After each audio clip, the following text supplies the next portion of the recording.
Good evening, everyone. Welcome to the council meeting for our first council meeting for September. We're awfully glad to have you all here with us today, this evening.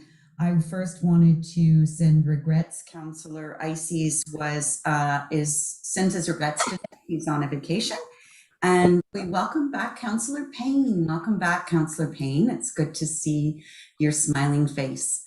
And with that, we have quorum, so we will open the meeting. I'd ask if you do have a cell phone, if you could please, or another electronic device, if you could please put it on silent or mute. Also for the guests that are here with us today, welcome. And I see you all have your cameras off and you're muted. And then of course, when we call on you, we're happy to have you turn those cameras on and join us. So we are live streaming, and we're also asking or telling you that this is audio and video recorded, and it shall form part of the record, which will be retained in accordance with the town's retention bylaw. And for more information, you can get more information through the clerk's services.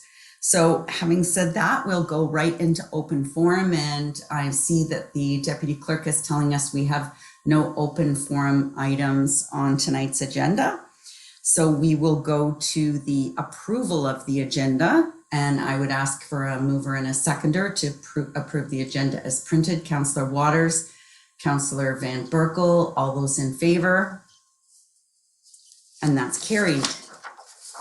I'd next ask if there's any disclosures of interest, and seeing none at the moment, but if one becomes apparent to you through the meeting, please make note of it and we'll move forward with that.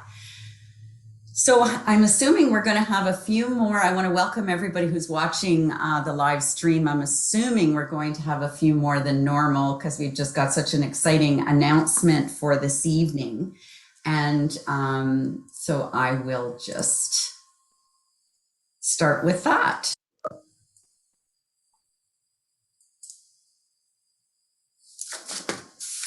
So tonight, I'm thrilled to share that the recruitment process of the town of Innisfil for our next Chief Administrative Officer is finally over. So before I introduce our new CAO, I want to share a bit of background on the effort that went into that recruitment process. We needed to make sure that the incumbent was a good fit, not only with council and staff, but foremost with our community, because the CAO role is so vitally important to the town. So over the past few months, a search committee made up of councillors and community members worked closely with Boyden Executive Search to locate the ideal person to join our team. And a special thank you goes out to Andrew Dumont. He was unable to join us this evening, but we want to thank him so much for making the process as painless as possible and leaving no rock unturned. So after the community and the stakeholder consultation, 49 applications and 11 interviews, the search committee made a unanimous recommendation to present Oliver Gershow to council as the preferred candidate. Council agreed that Mr. Gershow has what it will take to lead our town through the next exciting chapter, and also made a unanimous decision to appoint him to this role. Your council deeply values community input. So I'd like to take this opportunity to thank the many residents who contributed through either interviews or surveys to help us form a detailed candidate profile of what Innisfil was looking for in a CAO. I would also like to recognize the members of the search committee, and I'll ask them please to put their cameras on now if they would be so kind to do so. I'm not sure Barb Love was able to join us tonight. Barb Love is a longtime resident of Innisfil with a medical background and helped realize the Rizzardo Health and Wellness Center here in Innisfil. Bob Shelton, Bob's a former CAO of Newmarket, and Bob, I understand you've just received an award from the Institute of Public Administrators of Canada, so congratulations for that, and thank you for all of the help you gave us. Keisha Ann Shaw Hill. I don't see Keisha, but she was actually a former Innisfil employee, but also a practicing lawyer with her practice here in Innisfil. And Robin McAleary Downer. Robin was our Deputy Chief of Police at South Simcoe Police and is currently the Chief Aide-de-Camp for Ontario's Lieutenant Governor. So on top of those distinguished community people, we had 2 members of council also join the search committee along with myself. We had Councillor Bill Van Berkel and Councillor Alex Waters. What was really interesting about that is we've had Councillor Van Berkel, who's been on council for many, many terms and worked with many different CAOs here in Innisfil, and Councillor Waters, who's on his first term and worked with one CAO. So we had lots of different perspectives on the group and lots of energy, and we so much appreciate you giving your time to ensure that our town administration is in such good hands. Mr. Gershow joins us from OMERS, where he was Vice President, Employer and Stakeholder Relations, and previously Oliver worked for the province of Ontario in a variety of roles, including Director of Finance Policy at the Ministry of Municipal Affairs and Housing. He worked for the Ministry of Infrastructure and Executive Coordinator for the Provincial Cabinet Office. He has a wealth of experience in municipal policy, as well as leading and inspiring large teams. He holds an Honors Bachelor of Arts from the U of T and a Master of City Planning from the University of California, Berkeley. I'm excited for Mr. Gershow to join the town of Innisfil and would like to invite him now to turn on his camera and share a few words with us. Welcome, Oliver. Thank you so much, Your Worship, and hello, everyone. It's a real pleasure for me to be here with you tonight, and I just wanted to offer a few comments by way of introduction and really by way of thanks as well. And I'd like to start by thanking all of the members of council for putting your trust in me with this appointment.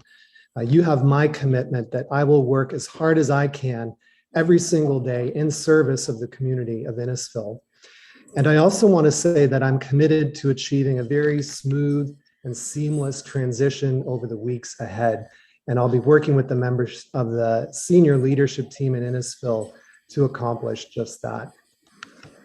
To the members of the Town of Innisfil team who may be watching, hi. I want to say that I'm so excited to be joining such an outstanding organization. I've already heard so many great things about the innovation, the hard work, and the sense of service to the community that this team delivers every day, and I can't wait to join you in that. So I'm looking forward to meeting each of you personally and joining you in the work that we're doing together. I'd like to say as well to any leaders of community organizations and businesses who are active in Innisfil, I'm looking forward to meeting with you as well. I'm a big believer in the importance of partnerships and how they can support a thriving community. And so I'm looking forward to working with you in the future also. And finally, to any residents of the community of Innisfil who may be watching, I am really here in service of you. I'm a big believer in the importance of public service, and I look forward to meeting with you, to hearing from you, to learning from you as well. So I'll leave it there, but Your Worship, thank you so much. I'm so excited to begin and really look forward to the transition in the weeks ahead. Thank you so much, CIO incumbent Gershow. I can say that now, and you have to say your last name for me so I make sure that I'm saying it correctly. You're doing it great. Oh, good. We do look forward to having you join us officially on October the 25th. But I know you've already had many meetings with members of staff, and I know you're going to have some meetings prior to that. So I appreciate that very much, you giving us that extra effort even before you're on the clock. That's remarkable. Now, in the meantime, when we're saying hello to Mr. Gershow, we're having to extend our deep gratitude and sincere thanks to our interim CAO, Dr. George Chaperoux. Now, I know George is with us this evening. He might not be able to turn his camera on, but I insisted that we needed to embarrass him in public and make him blush, although we might not be able to see him blush. But we want to thank you for stepping in to guide the town over the past 6 months. Your leadership has been greatly appreciated. And I thank you for all that you've done for the community by filling in not only the CAO role, but you also came to our aid to fill in as the CEO of In-Services prior to this as well. With your contract expiring and ending on September the 16th, I hope you finally take some time to enjoy your retirement. I also hope, George, that you learn the word no, because you have never said it to us. Every time we've asked for your help, you've been there. When you were CAO of InPower and we asked you to work part-time at the town, you said yes. When we asked you to step out of your retirement to help fill the role at InPower, you did that. And now you helped fill the role as interim CAO. So I know that you and Valerie have some very exciting vacation plans coming up very soon, and I wish you all the best. And I hope that you finally do take some time for you and for your family. And I look forward to continuing to work with you as a member of our utility board, so we'll still get to see each other. And I would also ask, is Danny Persaud on here this evening? Yes, Danny. If you'd like to, Danny's our CEO of InPower and In-Services, and if you'd like to share a few words on your continued valuable contributions to those organizations. Thank you, Your Worship. Very well said, and I echo the same sentiments to George. George, on behalf of InPower and In-Services, I would like to express my deepest gratitude for your leadership and dedication to supporting our utilities as chair of both boards and as stepping in as interim CEO. Over the last few months, George, you provided tremendous support in a number of key initiatives and policies to help us shape and grow our organizations. For those of you that are not aware, earlier this year, George was awarded the chair's citation by the Electricity Distributors Association, an award of very high distinction for his unwavering commitment to serving and strengthening our industry.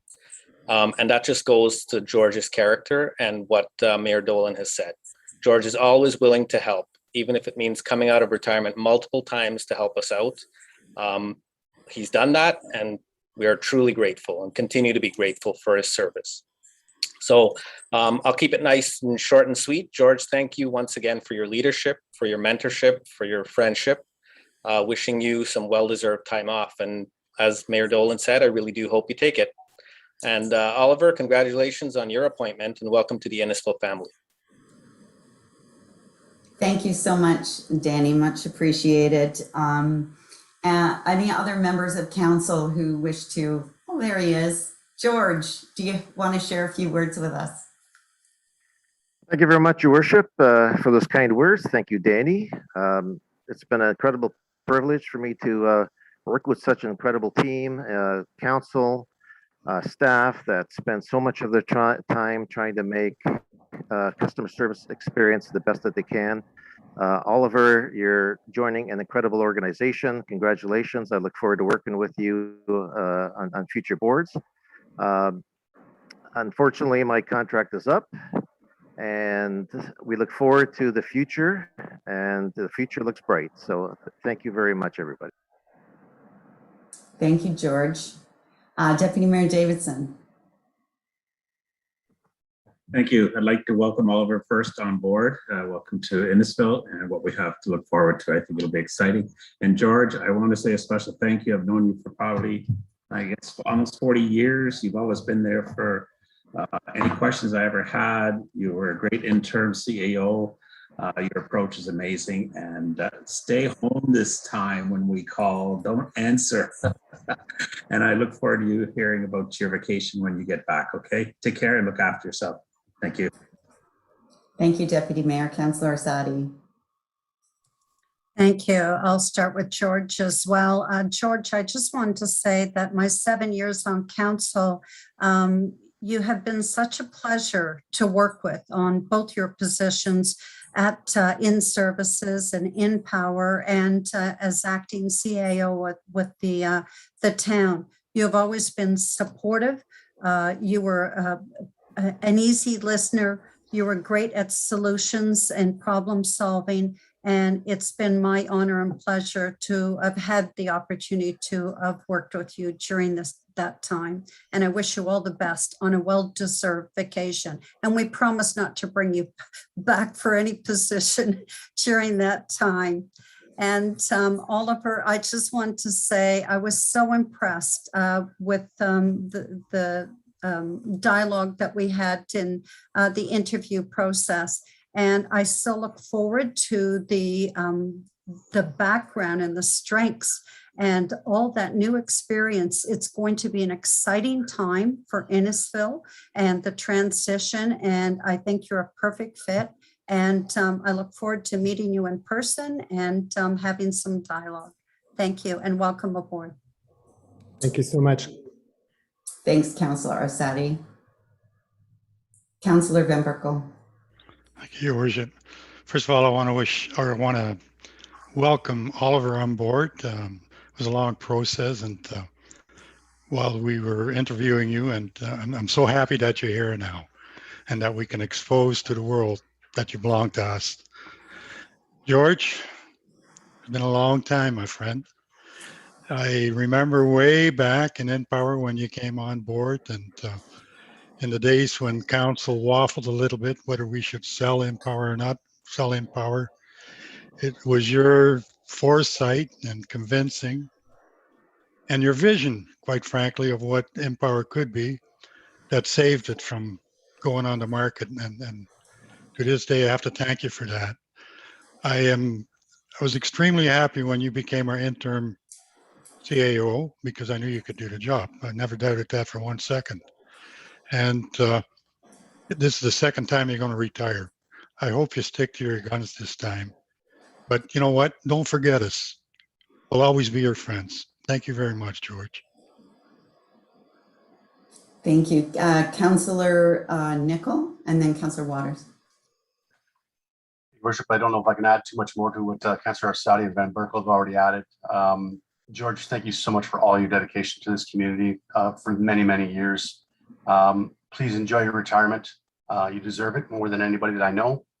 And I really hope, although they're joking, I hope we don't have to call you back again. But if we do, we know you'll come back and help us anyways. So enjoy your time. Oliver, welcome. We look forward to you getting into the position in October, but get some rest because we got a lot of work to do soon. So thank you both.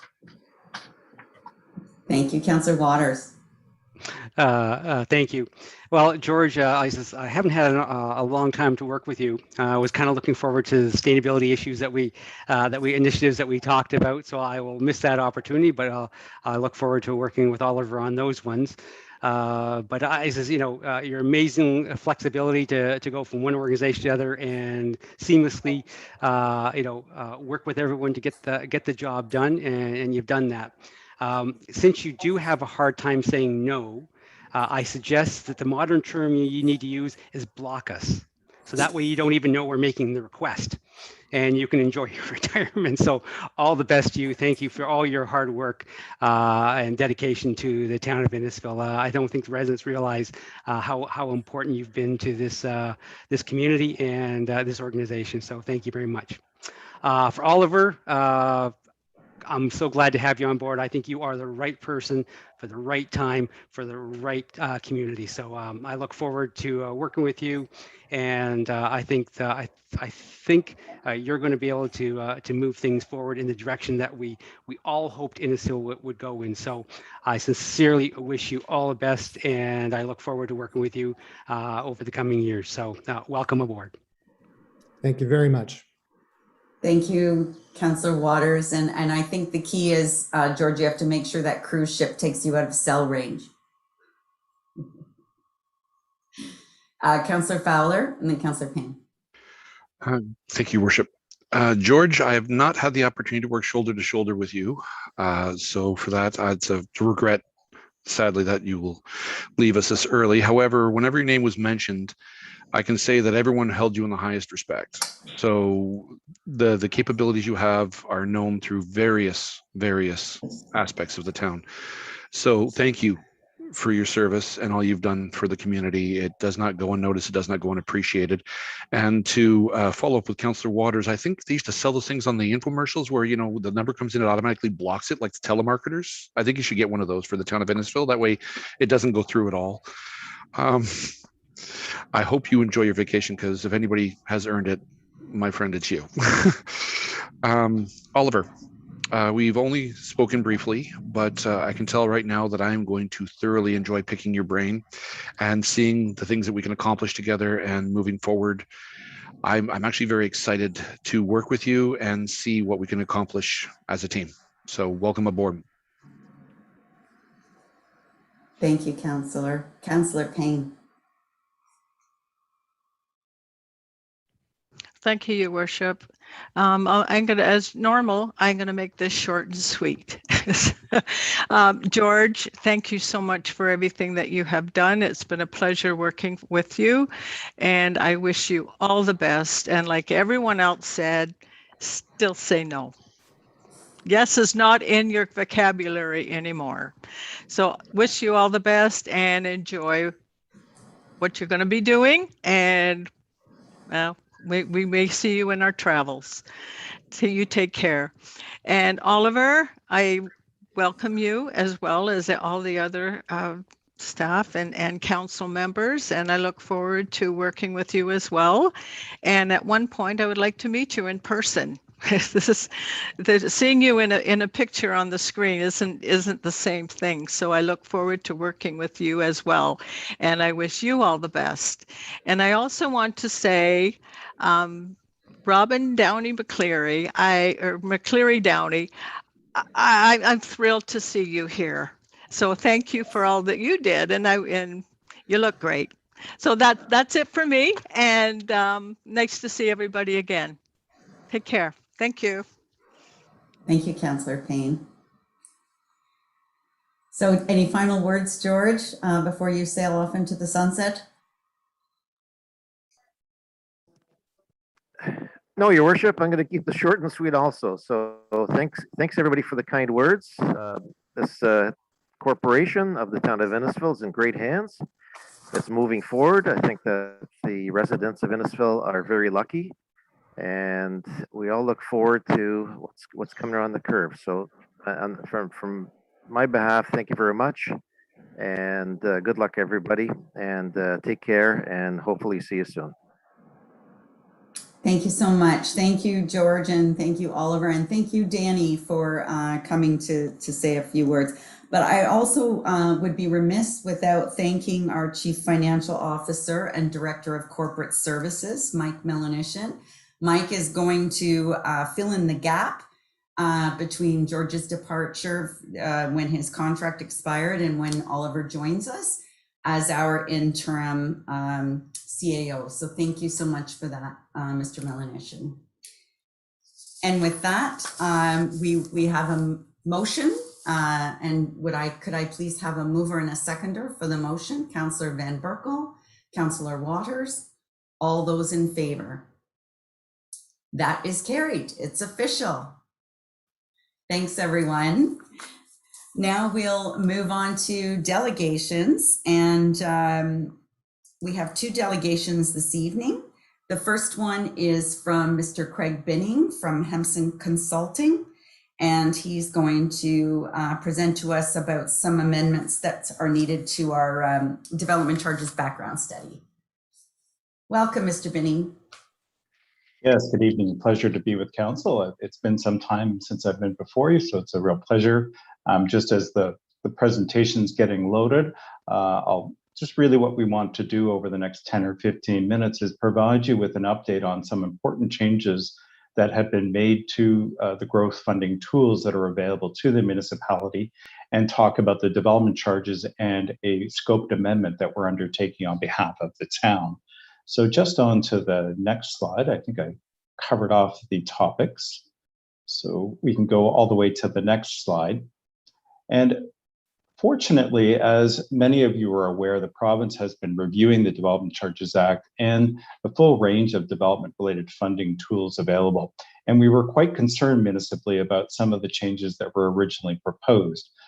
I'm happy to report that in the end, effectively, the tools have been strengthened from the perspective of the municipality. And if anything, we're in a better position than we were 2 years ago. And these are the three prime funding tools that we have available to us outside of property taxes and utility rates. The Development Charges Act continues to be the cornerstone of how we fund development-related infrastructure. And as I indicated, it's been strengthened through the legislative changes. And one of the most important things is that the 10% discount on a number of the general services has been removed. And I'm going to speak to that in a few minutes. The other important piece of legislation is the Parkland Dedication or Cash in Lieu, Section 42. Also, that piece of legislation has remained largely unchanged. I'll speak to a few differences in a few minutes. And then we have this introduction of this new tool called the Community Benefits Charge, which is replacing the current Section 37 provisions of the Planning Act. And once again, I've got a few slides on each of those, so I'll just move forward. On the next slide, basically, we're in a period of a 2-year transition, and that by September 17th of 2022, really you are needed to make sure that you're in conformity with a number of the changes. Fortunately for the town, there's not too much that needs to be required until that day, unless you want to consider a community benefits charge. But even if you don't implement one by that date, it doesn't prohibit you from considering it in the future. And I'll come back to that in a few minutes. And then just moving on to the next slide, what I want to do is spend a few minutes with you just highlighting the Development Charges Act and some of the changes that have been made there, because that's the real key tool for how the town funds development-related infrastructure. Those of you that are unfamiliar with it or haven't had a refresher from me in a while, Development Charges is really the key funding tool to allow municipalities to fund what we refer to as the initial round of capital costs associated with meeting the increased needs of development. It's capital focused, and the idea here is that growth should pay for growth and not place an undue burden upon existing ratepayers. On the next slide, we have one of the key changes to the Development Charges Act is that previously the legislation provided for services that were ineligible, and then basically everything else was potentially considerable under the Act. We now have a prescriptive list of services, and they're on the screen before you now. Only these services can be funded from development charges. No other services can. The good thing from the town's perspective is that all of the services that you have historically funded from development charges are on the list of eligible services, and I've highlighted those on the screen. So for the good news is we can continue forward. And as I already alluded to, there's even been some enhancements from the town's perspective. So just moving on to the next slide. One of the things that was changed through the legislation and is already in effect as of the beginning of 2020 is the point at which development charge rates are determined and the point at which they're paid. Historically, development charges have largely been determined and paid at the time of the issuance of the building permit. Change to the legislation now means that when an individual or landlord comes in with a development application, and most applications fall under this in one way or another, or rezoning, the development charge rates payable are frozen at the time of the receipt of the complete application. And then from the point at which council approves the rezoning or the development application, they have 2 years in which to pull the building permits under that provision. And they pay the development charges rates when they pull the payment, but they are the rates that were frozen. And so obviously that means, especially if you're doing an update, the development may not be paying the fully appropriate development charge rates. In addition to that, there's certain forms of development that are allowed to defer their payments over a period of time.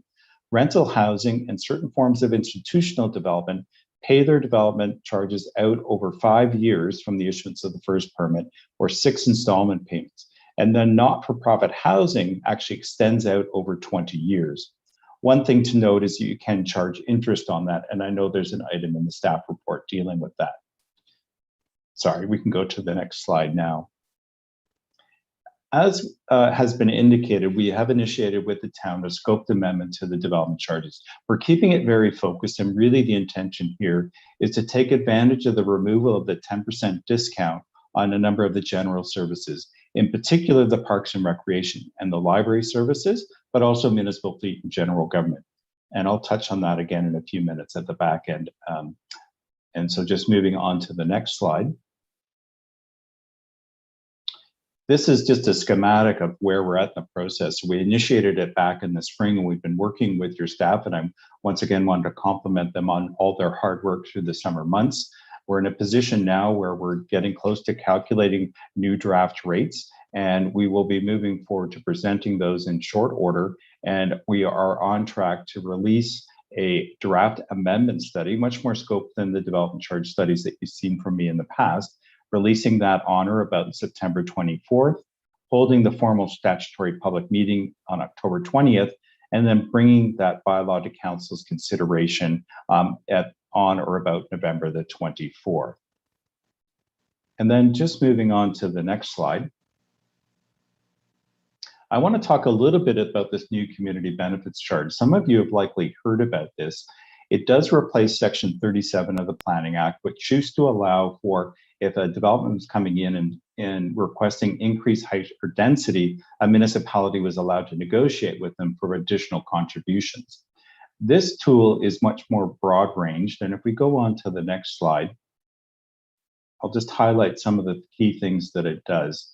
Basically, it allows a municipality to levy a charge against certain types of development, and I'll refer to it as higher density residential development. So the building needs to be 5 or more stories and have 10 or more residential units. If it meets that test and the municipality has a bylaw in place, you can levy an additional charge, and it's capped at 4% of the land value of that individual development on the day before that permit is issued. And you can fund a full range of types of services, which is set out on my next slide.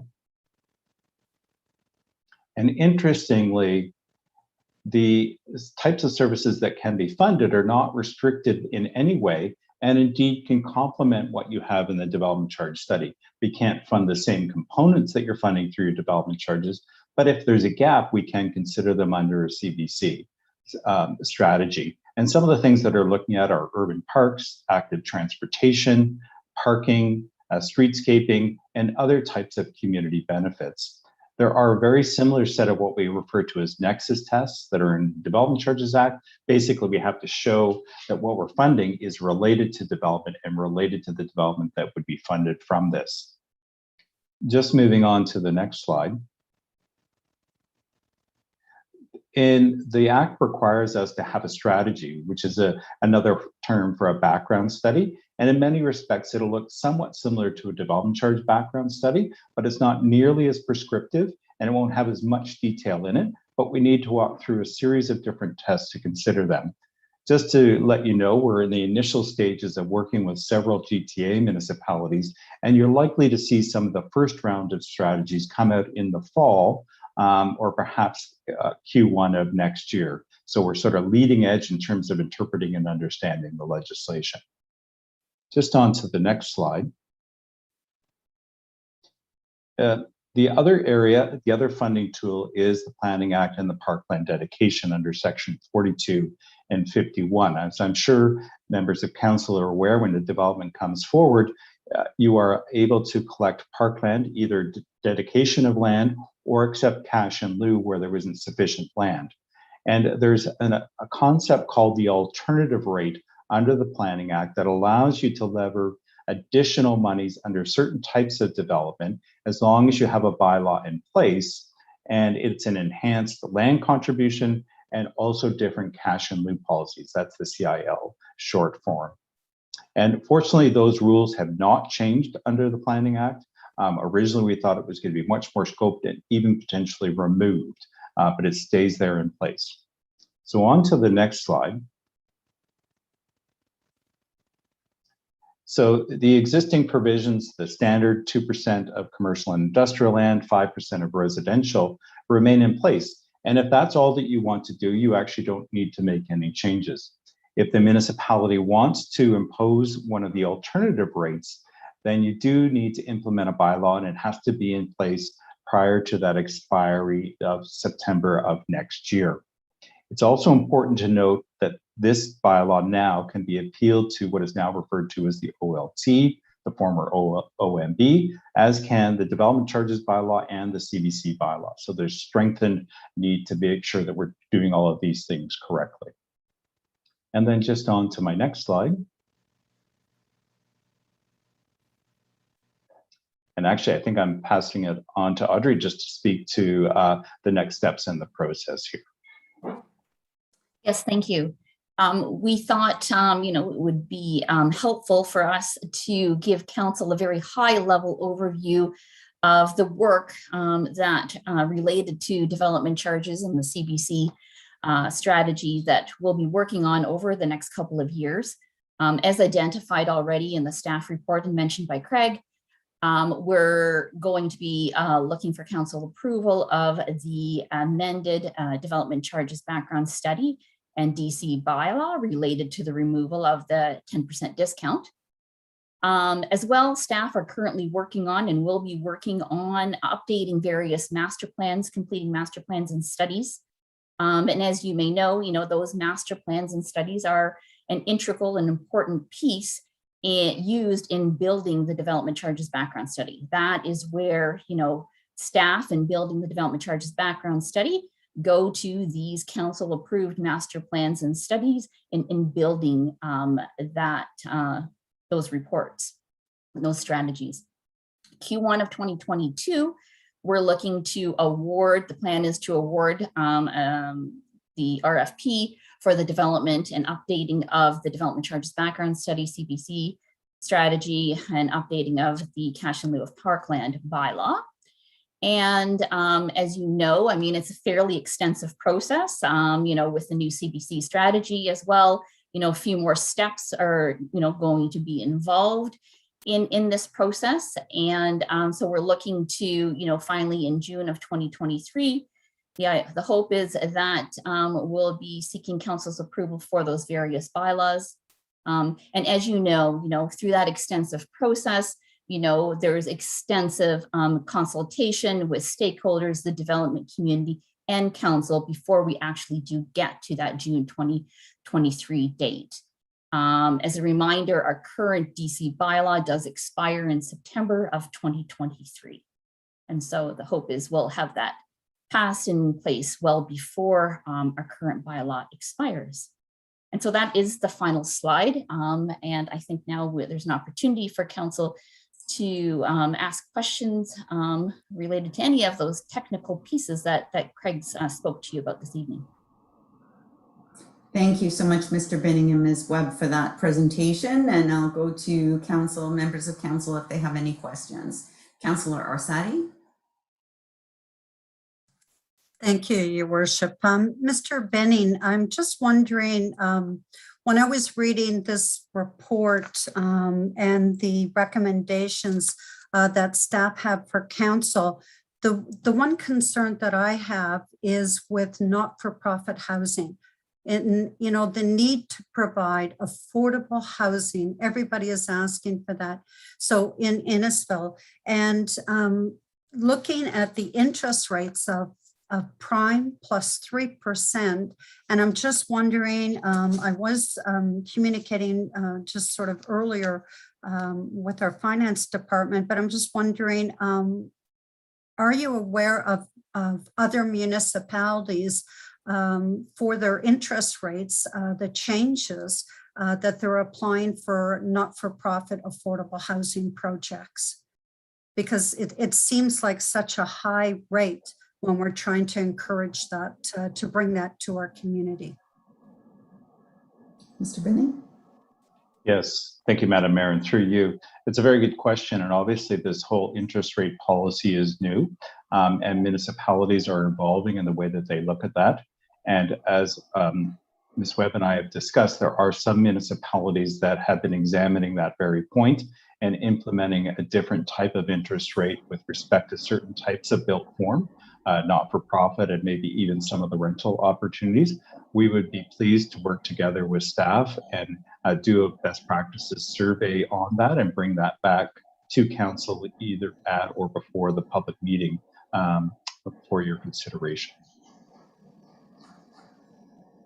Thank you. Follow up, Councillor Arsetti? Thank you. Then I'm just wondering, because the recommendations that are, sorry, I'm just going to go before us in here in this report are to approve the development charges attached in the report that have no mention of flexibility or coming back to council other than the prime +3 or prime +3 +2. So, you know, we're looking at prime +5% or so I would just like before for myself, instead of you know, allowing this these rates to look at some form of an amendment or some phrasing where yourself and staff would look at this and come back to council with a recommendation for the not-for-profit affordable housing part of this. And I'm just wondering if that's doable and how that would impact the work that you're doing now. Mr. Melanesian? Thank you, through your worship, to Councillor Arsetti. Great question, Councillor. The policy is new to us, and we sort of mirrored as we were drafting it what the county is looking at, what the county is doing, following their process and procedures, mostly for consistency's sake. Agreed, it seems a bit high for the strategic direction the council wants to take for not-for-profit affordable housing. On that note, the county is revisiting that policy and anticipate mirroring it, as well as through Hampson and Mr. Benning, that we are going to explore different municipalities to see what they do as a comparator and come up with the best recommendation for council. So more than happy to entertain an adjustment to the recommendation in the staff report coming forward. Yeah, more than welcome, and working with Mr. Benning to accomplish that. So thank you for the input. Councillor Van Berkel? Thank you, Your Worship. The non-for-profit, when they're built, how long do they last? Like 5 years, 10 years before the owner of the building, let's say, can sell it at a profit? I believe the one we have now is 20, but I defer to anyone who can answer that question. Is Ms. Webb or Mr. Deloy? It's usually 20 years, Your Worship. And is that written in stone, or is 20 years? It's in the funding contract. So they have to deliver the goods, build the building, and have it occupied with social housing or whatever the arrangement is, and that's prescribed for 20 years. Thank you, because my worry would be that if, you know, you drop to 5% or to 3%, whatever, and after a certain amount of time they can sell it, they will have made this 3 or 5% over the years, and, you know, which we didn't get, and make a large profit as soon as the period is over. Thank you, Councillor. And other questions or comments? Councillor Waters. Just a quick question. In one of the slides, I just quickly saw something that said something about density tool dropped, and so I was looking for an explanation of what that was. And I may have even wrote it down wrong. So pardon me if I'm incorrect in that, but it was on the slide. It was very, very quick. So I just would like an explanation of what that was. Mr. Benning? Yes, Madam Mayor, through you to the councillor. Yes, I did move through that fairly quickly. The current Section 37 of the Planning Act allows a municipality that if a developer or landowner comes in and asks for increased height or density on their site, and council approves it, they can, as part of that approval, request that the developer pay additional monies for community benefits or provide additional community benefits. It's most frequently used here in the City of Toronto and in some GTA municipalities. And for example, if someone's got a site that's maybe zoned for 5 stories and they want to build 15, the upzoning under section 38.7 allows you to collect monies. The CVC is intended to replace that and make it a more transparent and equitable playing field. Hopefully that provides some additional insights. Thank you. Yeah, because at Friday Harbor, they did go from 4 to 6. And so I just wanted to make sure what impact that would have on a developer changing their minds in terms of the density for their development. Thank you. Thank you. Other questions or comments? Before we go to a second round, I'm just going to take a few minutes and say that really glad to see the 10% dropped. We've always held the philosophy that growth should pay for growth. So it's wonderful to see that fall off the table. The part about the freezing the charges, so that would be after a complete application is received. So that's just about making sure that a complete application is really a complete application, but I think we're pretty good at that. And then my final comment would be about, Councillor Van Berkel and I sit on the Municipal Services Corporation, and lately we've been having some going out to tender for things, large infrastructure projects that are coming in like hugely above what we anticipated them to come in, hugely above budget.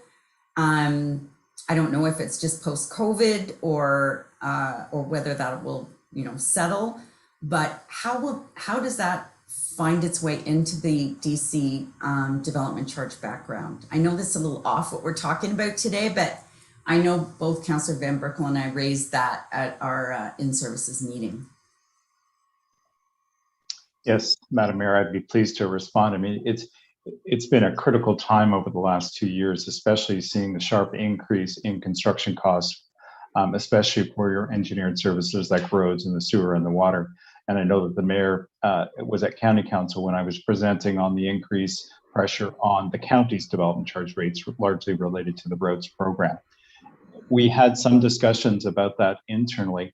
It was deemed that as you move forward and do your master servicing plans and update all of those, as well as the ongoing MCR process, that it would make most sense to do those in a collective manner and capture that. And that's why Ms. Webb in presenting was indicating that you would likely initiate a more comprehensive development charge update process initiating next year when those various fundamental and important studies are complete and ready to move forward. And we can capture those increased costs at that time through the rate setting exercise. Thank you, Mr. Benning. Councillor Orsatti. Thank you. I just clarification because this is a delegation, but it has recommendations before us from the staff report that go with this because it's nowhere else in the agenda that we're going to pull the item.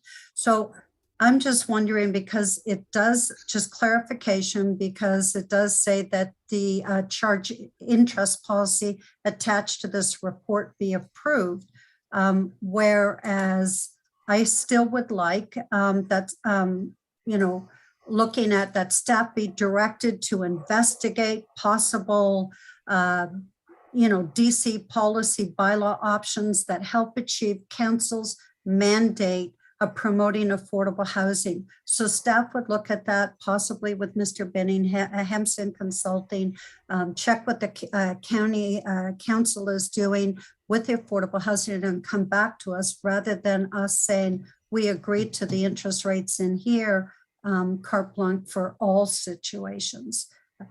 So I just feel that there needs to be an amendment. Otherwise, we're agreeing to the charges in the report. I would like some information back to council on the affordable housing.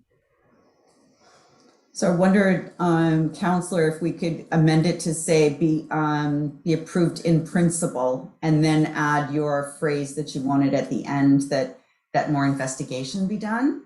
And I'd ask the deputy clerk to wordsmith that.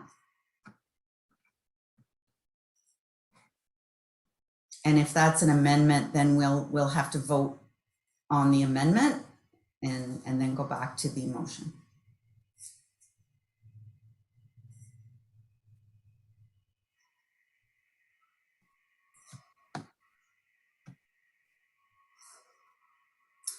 So there's the, but the other part of the amendment would be to change it to be approved in principle versus be approved.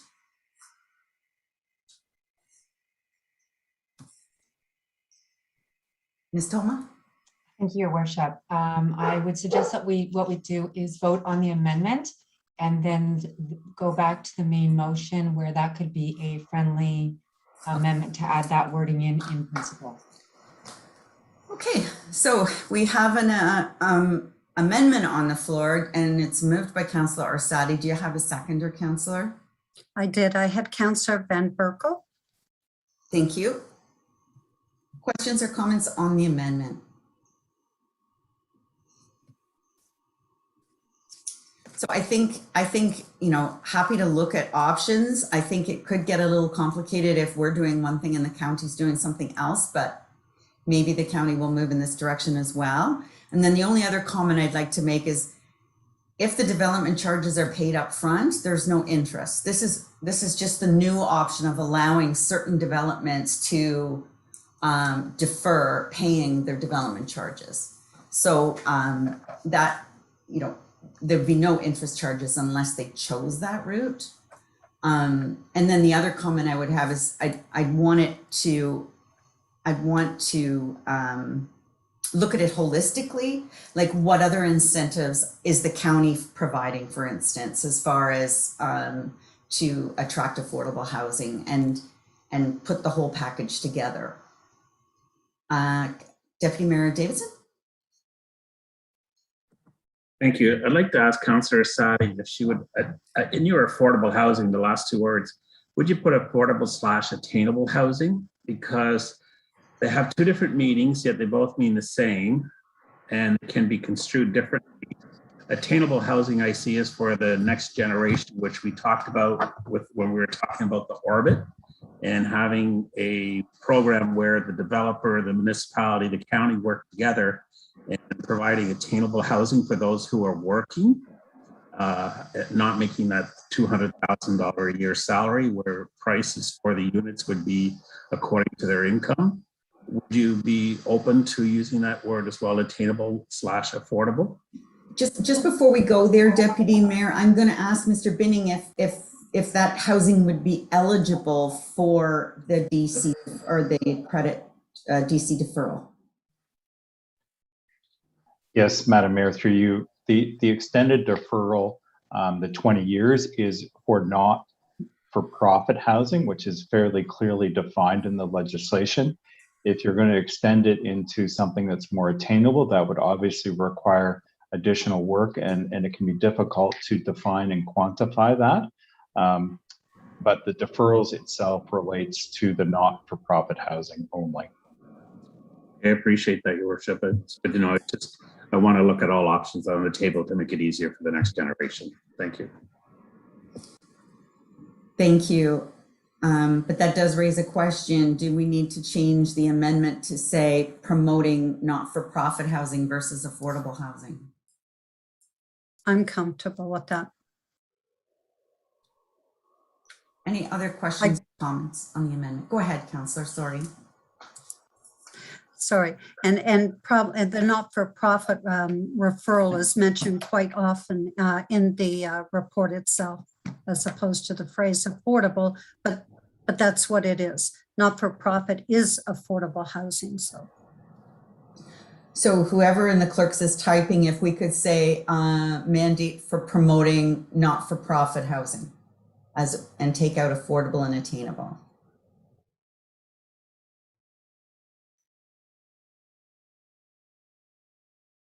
Okay.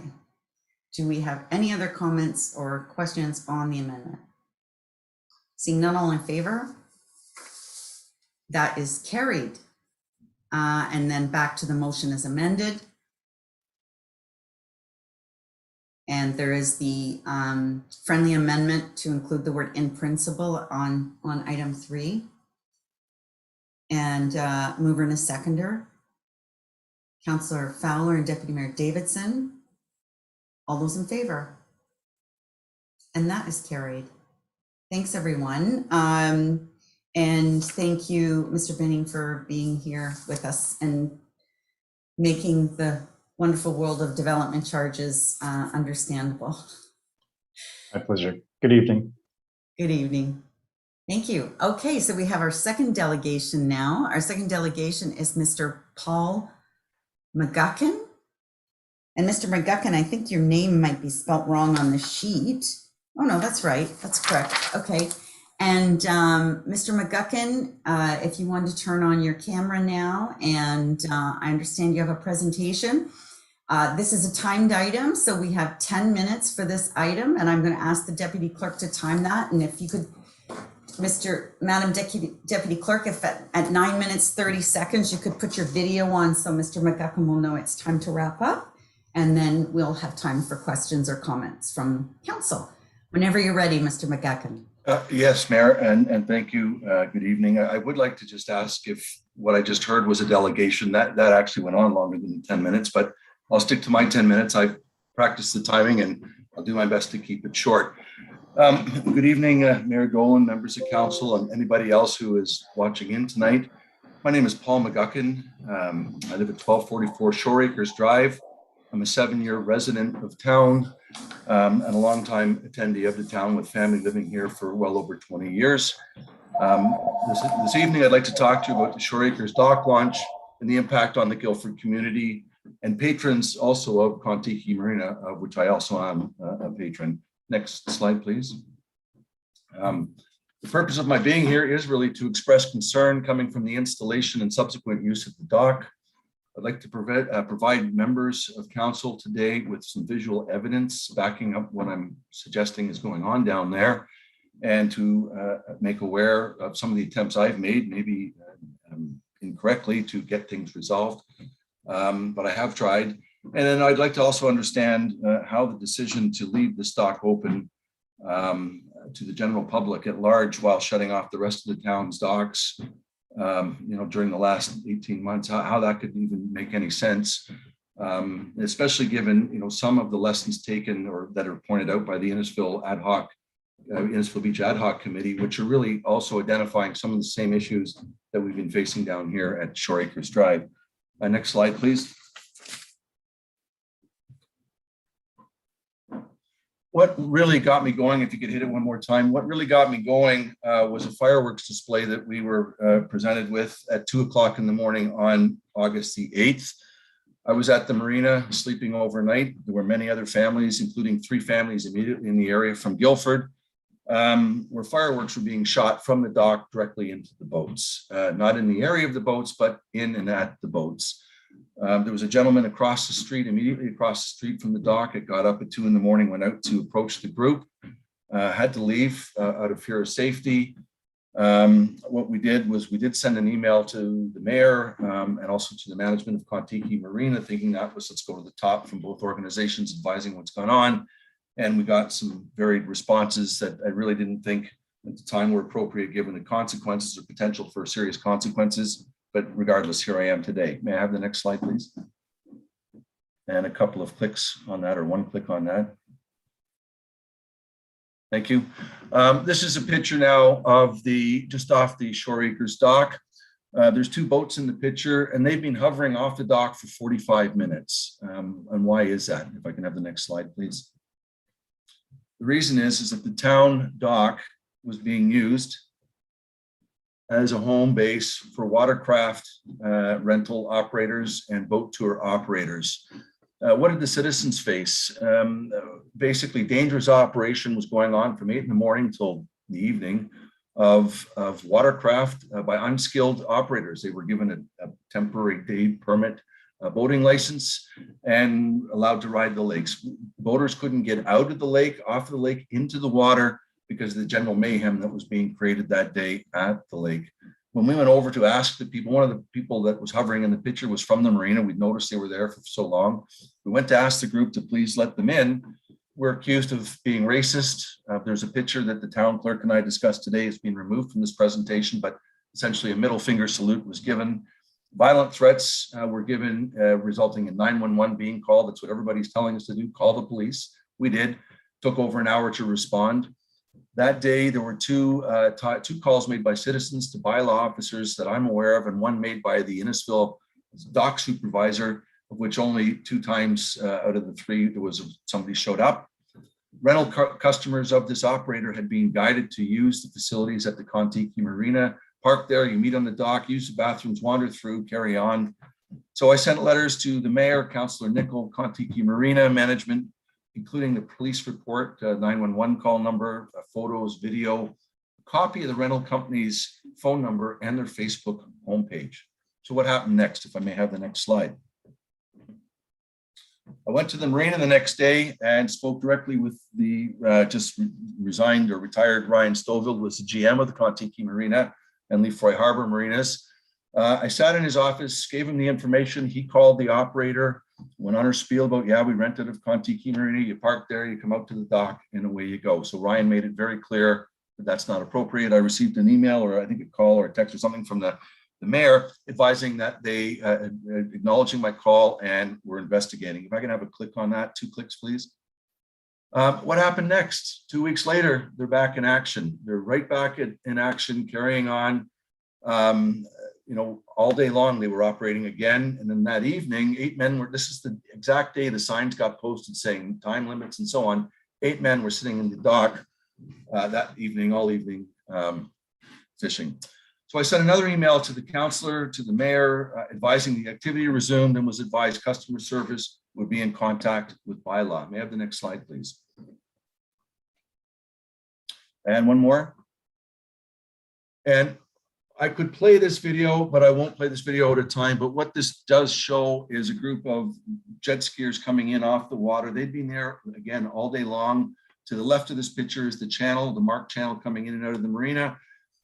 Essentially, they were very haphazard in their way. And if you actually played this video, you could see one of the jet skis crashing into the town dock. This has been going on. They jumped off it as it was running, and they just abandoned it as it hit the dock. This happened all day long. May I have the next slide, please? The sound of them spinning the wheel. If you could click on the middle picture, this is an example of, and I don't know if you have audio here, but this is just an example of what we see daily at the end of the street. This is a car trying to pull out a boat. It's underpowered. Here, listen to this. Wheels are spinning. It's tearing up the dock. This happens all the time. Most of the time, the vehicles are undersized for the size of the boats, and we've seen them up to and over 30 feet be launched from the sort of municipal dock. May I have the next slide, please?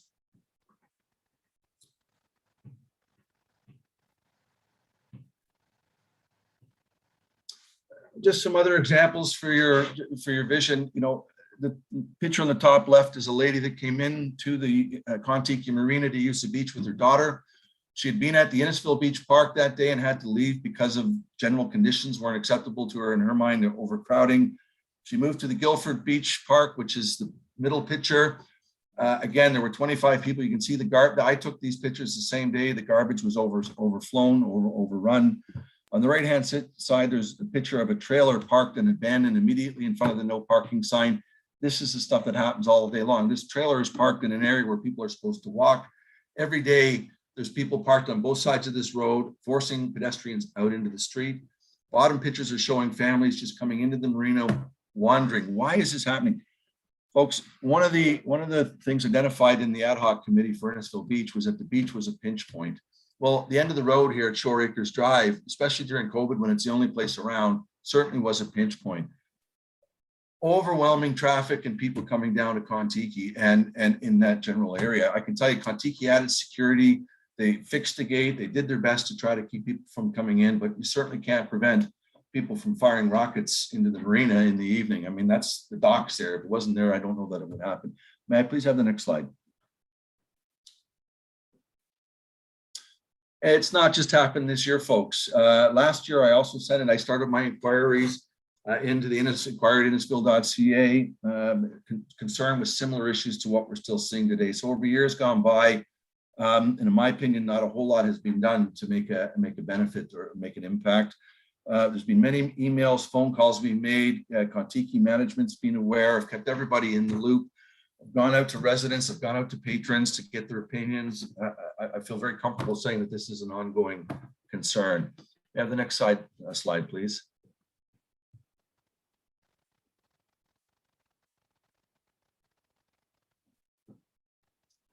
Just some closing pictures and thoughts for you. So the picture on the left, 16 days after I contacted the town initially, this picture was taken 16 days after. The fireworks were still, the garbage was still sitting there. I hate to tell you this, but there was another picture earlier. There's still fireworks garbage. I was there this afternoon before I came to this meeting. I will go back down tonight and remove it because I'm going to make my point. But 30 days have gone by and the garbage is still there from the fireworks that were being shot. I mean, that's just not acceptable. The bottom pictures, there's an actual motorcycle riding onto and off of the dock, which I don't understand how that helps anybody, but this is how the town's assets are being used at night when everybody thinks everything's good. And is it just happening on Shore Acres Drive, folks? Unfortunately, I don't think it is. You know, there's a lot of posts in public media that I've seen, Alcona chats connecting with Guildford, people expressing their concerns over how the docks are being managed. May I have the next slide, please? A couple clicks probably get you through. I was just trying to highlight the pictures to see them, but if you click again. Thank you. So in conclusion, I've lived here a long time and I know that the end of Shore Acres was used for a long time as a makeshift launch, seldom presenting issues to the town. People could sit at the lake, swim, enjoy the sights without creating any disruption to the locals or the marina. But since the dock's been installed, that's not the case anymore. The dock and installation of the public dock, at least in my opinion, has been of no benefit to the residents of the town or the local Guildford community. And if it has, I challenge anybody here to tell me how that has been. I care to be enlightened. I believe the town's proven over 2 years of being incapable of ensuring safe operation of this facility at all hours of the day. And folks, it's used all hours of the day. And I wonder how many more episodes or what level of seriousness of episode is going to happen before someone really stands up and does something about it.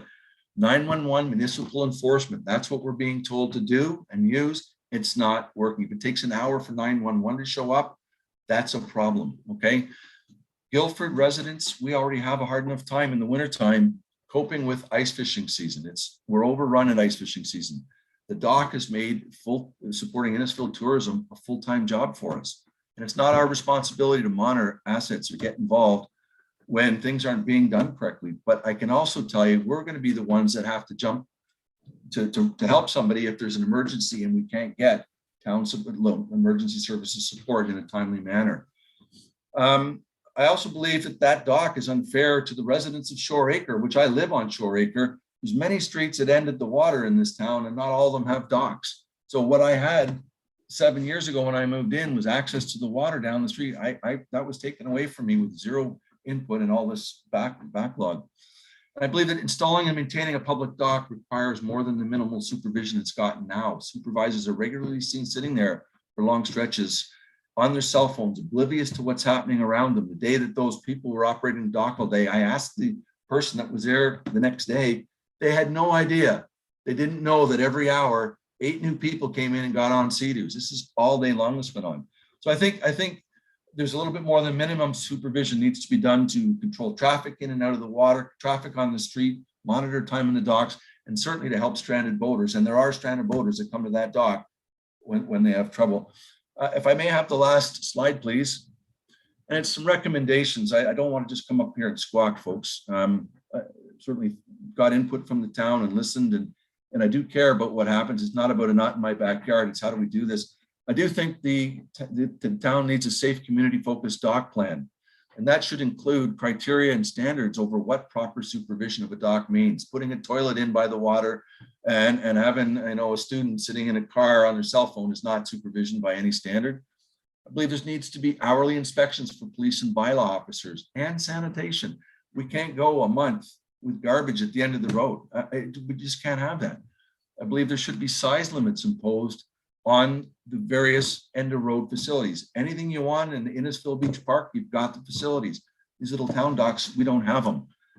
I think we could consider limiting the facility to only residents of Innisfil and improve signage and directions for people to Innisfil Beach Park for non-resident public boat launching. I've started to see no parking signs around here, but I can just see, I think right up to the train tracks from the lake is where that should be protected, and encourage people to use the community park or the town parking that you've got there and earn some revenue and keep everybody off of our streets and away from our houses. And I think it's also important to change the dock usage to allow the use of the dock for kids or adults accompanied by kids to swim and fish from the dock. It's a dock, it's on the water. Kids are going to want to go and swim. It's what was happening before. I also believe the town should consider a bylaw whereby only holders of a valid boat operator's license acquired by taking a boat operator's course and exam are allowed to use public town facilities. Holders of a single day permit, you've been there 10 minutes and you signed up and you got the keys and away you go. That's not any proof of competence, and you can go down there every single day and see it. And then lastly, I'd really like to encourage the town to consider picking a single location and get your dock plan right before opening up multiple locations and continuing to expose residents to what we're being exposed to today. I think 2 years is enough. I think, having fireworks launched at boats at 2 a.m. is enough. I think driving vehicles onto the dock is enough. So can we please try to do something to get this all under control? I think your ad hoc committee's got some good points, making some good points. Why don't you practice, get it nailed down, and then carry on. I go to Aurelia, I go to Barrie, I see how municipal docks can run.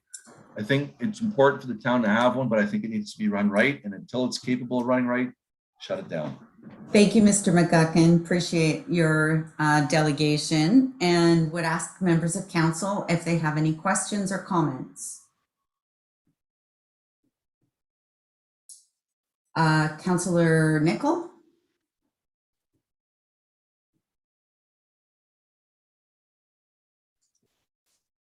Thank you, Worship. Thank you, Mr. McGuckin, for your presentation. Welcome, Rob.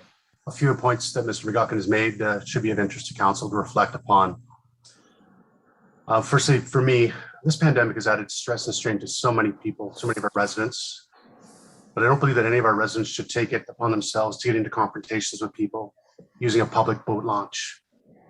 As noted on page 3 of the presentation, Kentucky did state that this is taking up too much of their time, and they suggested to just enjoy the summer.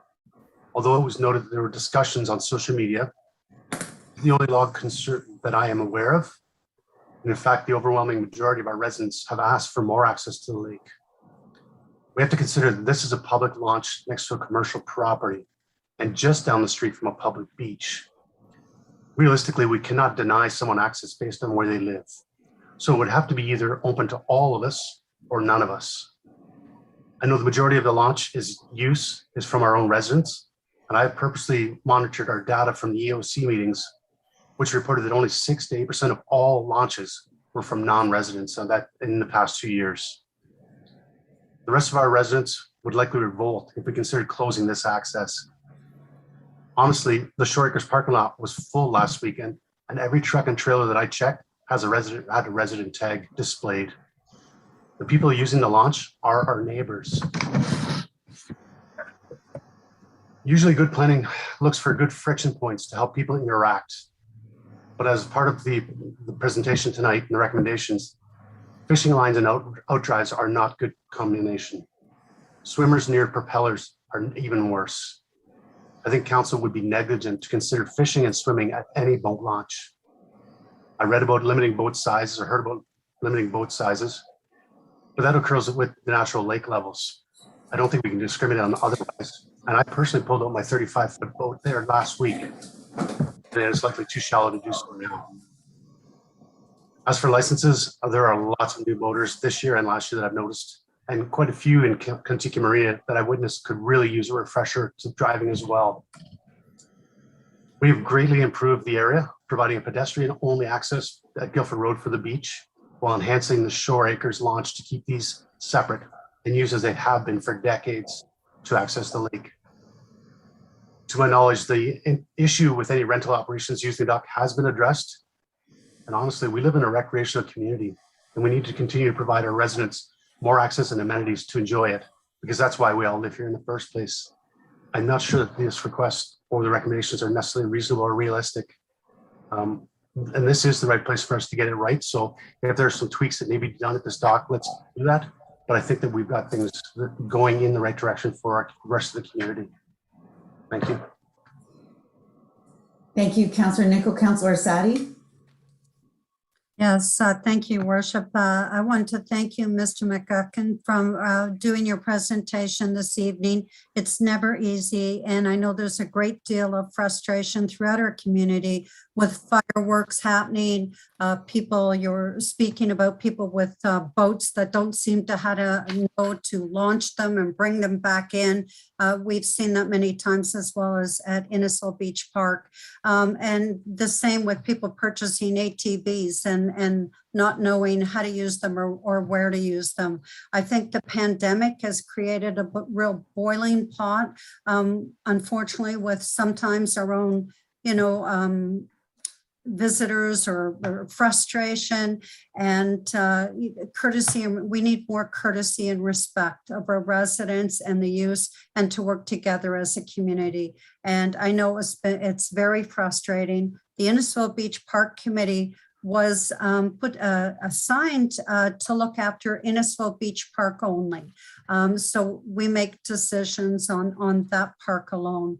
But I know that there's many issues and concerns throughout all the lake access points in Innisfil as well as that. But I want to thank you for your time and for sharing your concern with council. You're welcome. Deputy Mayor Davidson. Thank you, Worship. In listening to this situation tonight, is there not, we could take this and put it before our operations department, and don't we have a policy that we're working on for land and lakes that we're hoping to bring back to council in the new year? So rather than just try and make a decision on this tonight, there seems to be a lot of issues here that need attention, and it's happened all around the lake. Every municipality's had their issues, as you've spoken about very clearly over the last summer with COVID. So I would like to see if council would like to prefer that we send this to operations, and as the land and lakes policy moves forward, maybe we can see what we can implement, take the comments from the Innisfil Beach Ad Hoc Committee and work on it collectively to find a solution. Would council be in favor of that tonight? Thank you, Deputy Mayor. Ms. Bowman, Director Bowman. Thank you, Your Worship, members of council. I'd just like to add a couple of comments. One, to echo the Deputy Mayor's remarks there. We are undertaking the Land and Lake Plan, otherwise known as the Parks and Rec Master Plan.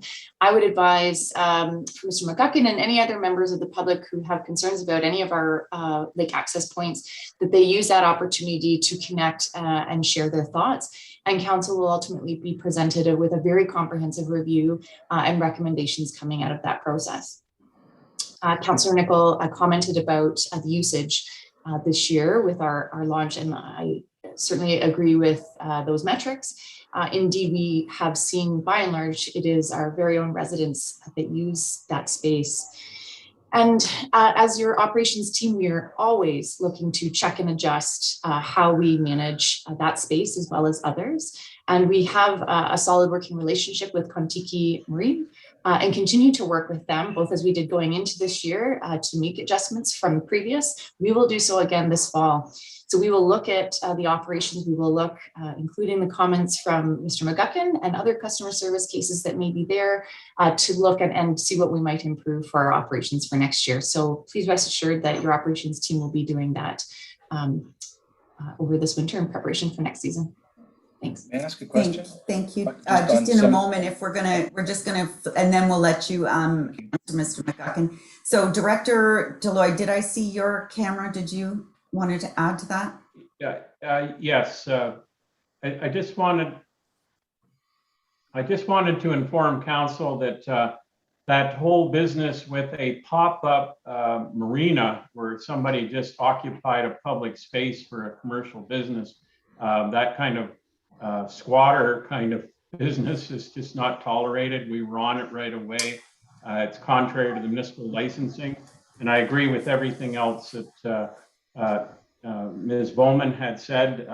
We can certainly keep an eye on the waste management and some of the other use pieces. There is a lot of pressure on York Region forests and public spaces during COVID. Everybody's seeing it. And You know, in the future, we hope some of that will dissipate, but a lot of it's local traffic, which is people wanting to access the lake. So again, I just reiterate, there's a survey out now for the Land and Lakes study, and encourage all residents to engage in that. Thank you. Thank you, Councillor Payne. You're on mute, Councillor.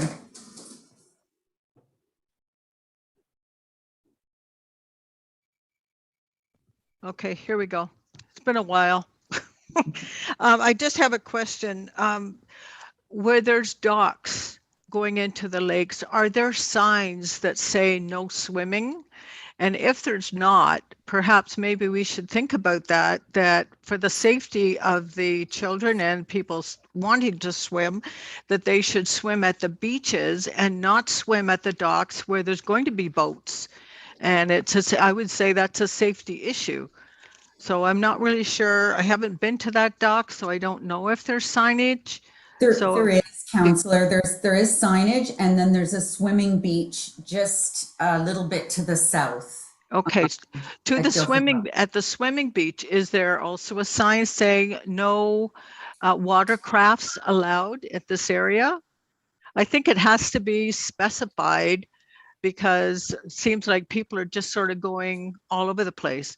So, you know, if this is a safety issue, then I think signs should be there. And then if they are there, there should be pictures taken and get the license number, and they can be ticketed or whatever they have to do. But I think signage is an important thing.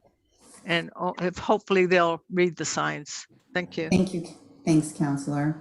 Other questions or comments from members of council? So I'm going to just make a couple of comments. First of all, we did, if you remember, Mr. McGuckin, right at the very beginning of the pandemic, that early spring, we did chain off that boat launch. It lasted maybe 2 hours before somebody cut the chain. And I can't tell you the phone calls that I got from residents that wanted, the hardcore fishermen that wanted to get out there in the early spring, and we had that thing chained off, and it caused us quite a consternation. The problem we have is it's easy. We don't have the luxury of just dealing one-off with one lake access. Because if we do, we're going to have the other 46, because there is conflict at every single lake access. There is conflict. We tried to stop people from launching boats up on Big Bay Point on the south side, and again caused an uproar in the area. So every single lake access has conflicts for one reason or the other. And so we have to deal with them in treat everybody fairly, because if we don't, we're going to say, how come you did it for that and not for me? There's several that are boat launches that are unofficial boat launches. There's probably 6 or 7 of them that are used as boat launches, and they're not proper boat launches. And then there's other with conflicts with certainly fireworks and certainly people trespassing and so on. So I think the land and lake policy, because that's dealing with the entire problem and not just this one-off problem, is the proper place for your comments and to try to come up with solutions. The fireworks, we hear about it constantly. The garbage, we hear about it constantly. We do need to do a better job on that. And we need to, when I'm asking you, when you call me or email me and telling me you're in fear for your safety, of course I'm going to tell you to call the police. I don't know who else I would tell you to call, but in most cases, if it's just somebody wandering on the dock and it's not an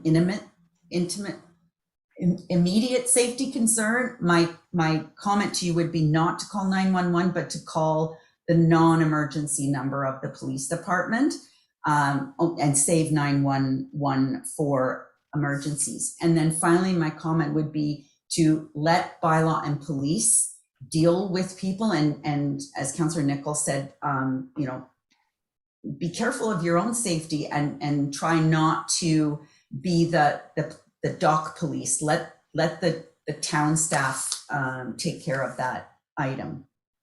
Yeah, and I think that's all I had. Oh, you mentioned the Barrie. I don't know, like I've never seen anybody at the Barrie, a supervisor or somebody from the city of Barrie watching that dock and watching boats come in and out. I don't know of any other any other dock that does that. And certainly in Innisfil, the only dock that we provide supervision, and that is on weekends and holidays, is the Shore Acres dock. Mr. McGuckin. Yeah, thank you, Mayor. Several comments that I just want to have, I'd like to understand. I heard the comment just now, fairly. If you want to treat everybody fairly, then maybe someone can explain how fair it was to leave Shore Acres dock open while every other dock was closed to everybody outside of Guildford. I don't think that was very fair to the town of Guildford. I heard the comment that all kinds of fishermen called in and were concerned. I guess my question would be, was because every other dock had been closed and they couldn't get in, and Shore Acres was the only one open. The dock is used a lot more than just the hours that the people are there managing it. So those chains came off, Mayor. They came off every night, and those docks were used all night long and continued to be used all night long, well past the hours that the staff were working. So you know, I questioned some of those comments. The comment that Councillor Nicol made, that the users, somewhere you're getting some data saying that the users of the dock are only residents. I'd like to see that evidence because I don't agree with that. I'm there. I live on the street and I'm there because I'm at my boat. I'm there probably 362 out of 365 days a year.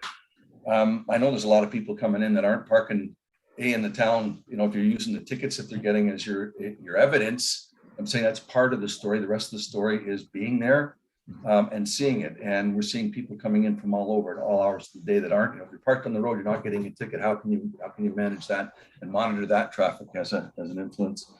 Then I heard the comment about Contiki marina boat operators need some instructions. I think that goes all up and down anybody that uses the channel, and I've seen, you know, all kinds of examples of that from people using that channel, not just Contiki marina patrons that don't know how to drive a boat or not using things fairly. So I think that's a fair comment. But I just want it to be known that I think we're letting the town down.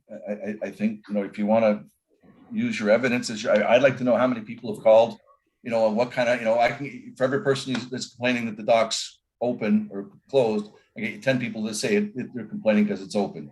And which we can go back and forth. I just think it comes down to having a proper plan. I go back to fair. If it's not good enough for the town of Innisfil dock, why would you have it here? And if you're going to leave the town of Innisfil dock closed, why wouldn't you shut here? Let's talk about fair and what's good for everybody. There was no benefit to the community of Guildford. But thank you very much for my time. I'll take no more time from everybody. Thank you, Mr. McGuckin, and Thank you. Appreciate you being here. And we offer our land and lake policy as a good vehicle to have this discussion. So we have a motion to receive the delegation, that it be received. Can I have a mover and a seconder, please? Councillor Nicol and Deputy Mayor Davidson, all those in favor? That is carried. Thanks, everyone. So the next item on the agenda is item number 7, which is County Council, municipal associations, and other boards. Any updates that you can provide to members? Deputy Mayor Davidson, did you have a county update? Just the situation we're dealing with recently is the garbage bins, new garbage bins being delivered to people's houses. It's not starting, I think, till November 1st, that those will be in the automated system. So be patient with us. We know it's not a solution for everybody, but the mayor and I are working our best. We can come up with, and it may take some time, but I know the county council staff are also working on the individual situation. So we'll take it from there. But just let you know, I haven't received my bins yet. Okay, Thank you. Thank you, Deputy Mayor. I have seen some around town, but I got 2 sets. I got yours too. all right, Councillor Sabi. Thank you, Your Worship. Well, I think it's, the time that everybody needs a smile. So I want to give a library update that from September 13th to 19th, if you could please go to the Tim Hortons in Cookstown and purchase your smile cookie. You can keep it for yourself or give a smile to somebody else, but a big portion of those proceeds are all donated back to the library. So it's very important. Also, the Lakeshore branch of the library has expanded their hours. They are now open beginning of the week, Tuesday to Thursday. They're open till 8 p.m. and they remain open Friday and Saturday till 5. They're also delighted to return to in-person programming with this next wave and with capacity limits. So that allows outdoor story times, indoor preschool and after school programs. And since it's back to school week, just to let you know that the library has a Brain Fuse Help Now, which is a digital resource that it offers personalized homework help in core subjects, and live online tutoring is available between 2 and 11. So at the library website and get all the information. And Deputy Mayor, I don't have my bins, but I am so excited after dragging out 4 blue boxes and fighting with bees in open tins down a dirt driveway. So I can hardly wait. Thank you, Councillor. Any other people with updates? Councillor Fowler. Thank you, Your Worship. Just so everyone is aware, we've been promoting this now for a little while. Pitchin' Day is slowly approaching. We at this point in time, Tuesdays, Thursdays, and Fridays, between the 7th and the 17th, anybody who has come to Town Hall can pick up their kit. It has sanitizer, bags, gloves, numerous pairs, a safety sheet, as well as a few sweet treats that we've thrown in. On top of that, on the 11th, between 10 and 2, we are going to be in the roundabout. I will be there personally. We're going to be making sure that anybody who wants can just come up, social distance, grab a bag, put it in the vehicle, and off they go. We're doing it a little differently this year. Normally what would happen is we'd have the local businesses support us with a barbecue. This year, we're flipping the script a little bit. We are going to purchase gift cards for those that register officially, and we're having a draw, $50 draw for each person, each family, that wishes to try to make it a little better. This is something that's really, really positive when it happens on the 18th. We've been waiting a year and a half to do this. We've been planning and organizing and adapting and adjusting due to COVID. But now what we have is we actually have the event and we're doing it. And when this is the time when the businesses come together, the residents come together, the town staff works with everybody, it's just one solid day and we beautify Innisfil. And this is something I'm really, really excited about because this is something that we all need. Thank you. Thank you, Councillor. Anyone else have association business from the town they've been dealing with? I'm going to go next and give a bit of an AMO update, and then I'm going to go to Jen Ray. I haven't forgotten you, Jen, to give an update from the Emergency Operations Center. So the AMO conference happened. It was the 16th to the 18th of August.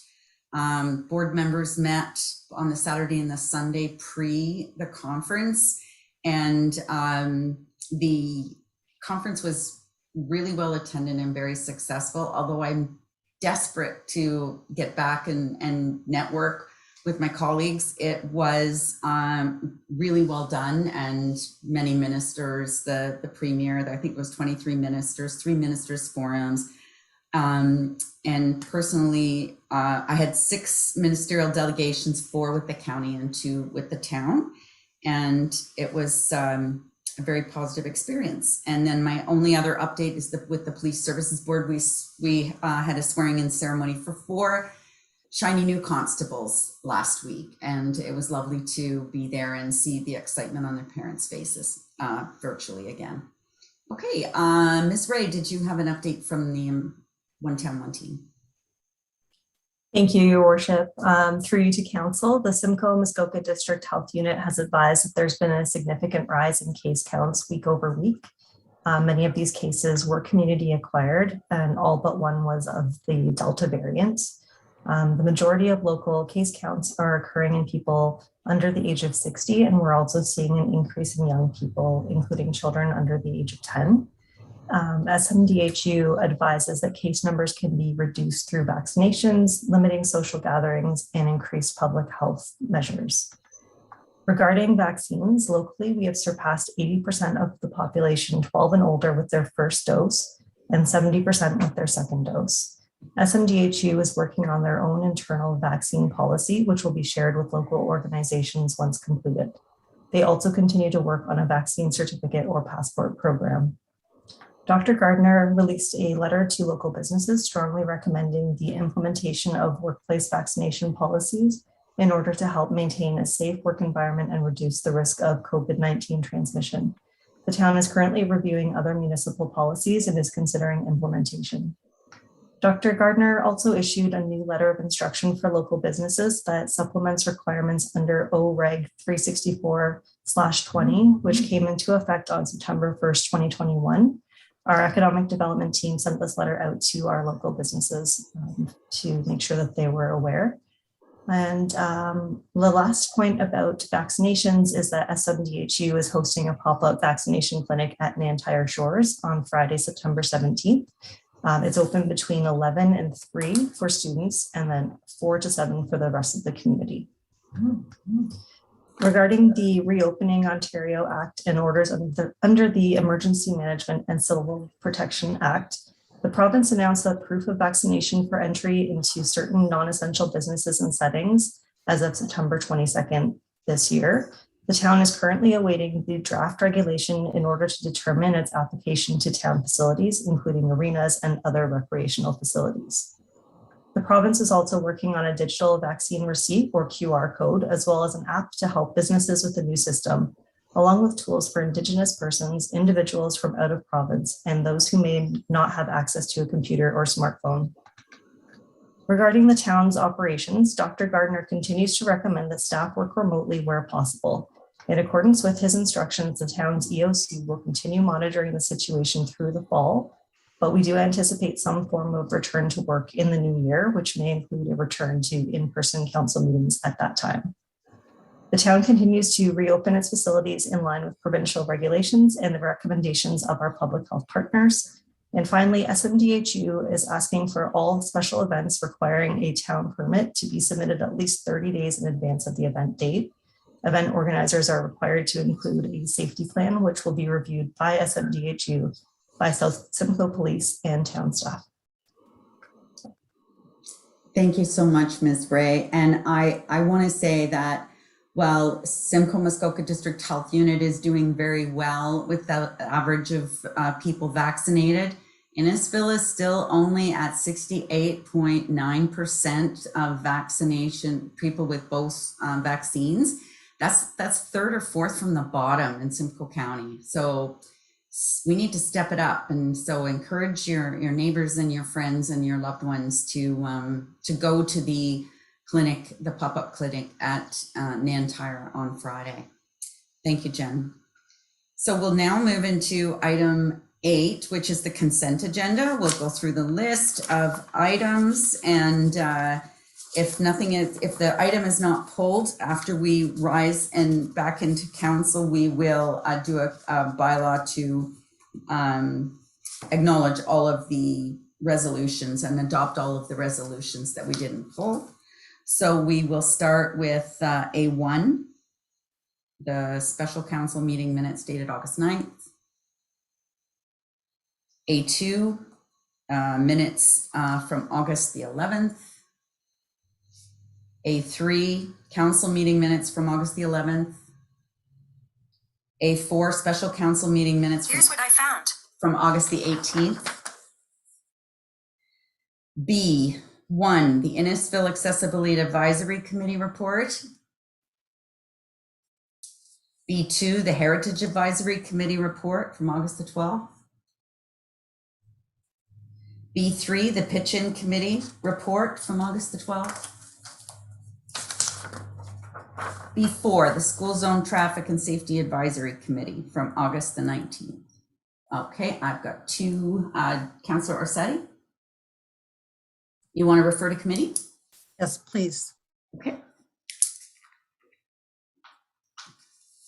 Okay, C1, the South Simcoe Police Service Building Operating Agreement. C2, the Innisfil Beach Park Ad Hoc Committee update. Councillor Orsatti? Refer to committee? I didn't need to refer it. I just want to make a comment, but I'm seeing Councillor Waters. I'm not sure if he refer that, so. Did you want to refer it, Councillor Waters? Yes, I do. I have a question over the committee member who is stepping down and the numbers who are left over. Sure. Okay, we'll refer that one to committee. Thank you. Then we have the 2022 council meeting schedule, item C3. C4, the federal statutory holiday, National Truth and Recognition, September the 30th. I just want to point out that we do have a special council meeting coming up, a workshop on truth and reconciliation. D1, the 2022 municipal election. Councillor Waters. Just want to make a comment as opposed to pull it. I just want to see. I was glad to read that there are questions allowed on these ballots, and that I think that it would be nice to see that used more often in terms of very, very important things where we can get a good idea of what the community wants. So I just thought it was. I just wanted to make people aware that that is an opportunity for us. But they have to be very, very tight questions and ones which are really going to, help move the community forward. So I just wanted to highlight that. Thank you, Councillor. Next is bylaws, E1, to appoint a new building inspector, Rafael Morante. And E2, a bylaw to ratify the Firefighters Association collective agreement. And seeing none, then there's no correspondence for action, and then correspondence for information. Is there any of those items that anyone wanted to pull of the 4 items? Seeing none, we'll move on to item 8, which is the consent list recommendation, and that would be 2 items that are being pulled, and that's moved by Councillor Van Berkel and seconded by Deputy Mayor Davidson. All those in favor? That is carried. And then a motion to resolve to committee of the whole. Moved by Councillor Payne, seconded by Councillor Fowler. All those in favor? And that's carried. So our first item was Councillor Orsatti. Thank you, Your Worship. And my seconder is Councillor Van Berkel. And I just wanted to, I don't actually have an amendment to this, but I wanted to speak on it because I think it's very important. And sitting on the committee, and this being in my ward and Councillor Van Berkel's ward abutting each other. And that this, with the report, there was a petition that was brought forward in the last meeting in August. And I want to apologize to those who presented the petition because one of the members had reached out to me earlier. I expressed to them that I was having surgery and could they please wait till September. So I was remiss and disappointed myself that I was not there. And I wanted to speak on that item, which is 7.1. The request for a 4-way stop at St. John's and the 7th line. And that the petition, I believe, just looking at the report because I didn't get to see, there's 300, 400 signatures. And oftentimes when we get these petitions, it's residents throughout all of the town. But I think all residents have a use of this road, St. John's, and they're impacted by it. And especially those residents that live along St. John's, live on the 7th line, whether they're trying to go east and west. I know that the Traffic Safety Committee, which Councillor Van Berkel, yourself, your worship, and myself that all sit on it, it can be frustrating. The staff hired a consulting firm to look at that intersection to come up with a solution, and the recommendation was not to put in a four-way stop or a set of lights. In the last meeting, I think it was also feedback from one of our South Simcoe police, who also gave feedback that they felt that this would be dangerous to put it in because of the bend in the road, and that would really have to be redesigned. To design that intersection of the road would probably mean expropriation. We're not doing it. I'm just saying that you'd have to have engineering, you'd have to redesign that road. I received many calls, believe me, even those threatening not to vote for me because I have not been able to get the stop sign, but we try our best and we do care. There's not a person on this council that does not care about the safety of our residents. And we try to look at every solution possible. I did have a resident who is a civil engineer who reached out to me today with some very good alternative solutions, which I will be discussing at the next traffic safety meeting, looking at alternatives that could be north or south on St. John's that could provide safety for children to get across the road, east and west, to get to a school without speeding traffic, to slow down the traffic and provide more visibility. So I look forward to sharing that information in the next traffic. But I just wanted to bring this forward because it's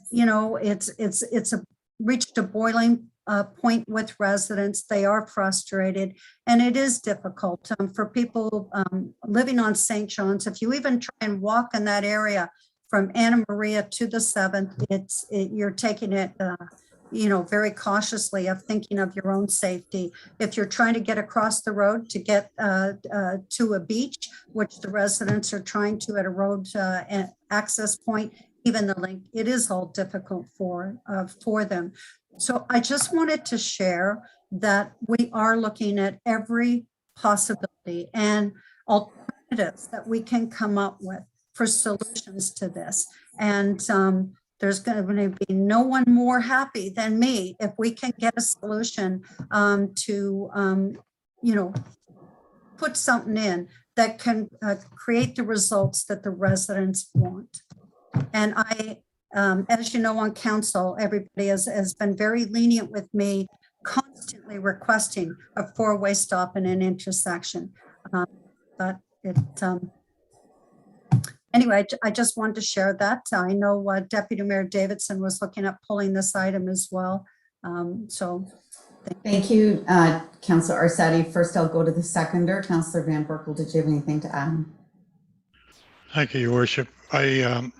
I was at the meeting and I spoke up. I said that sometimes, we should listen to residents, especially when there's 300 of them that signed a petition.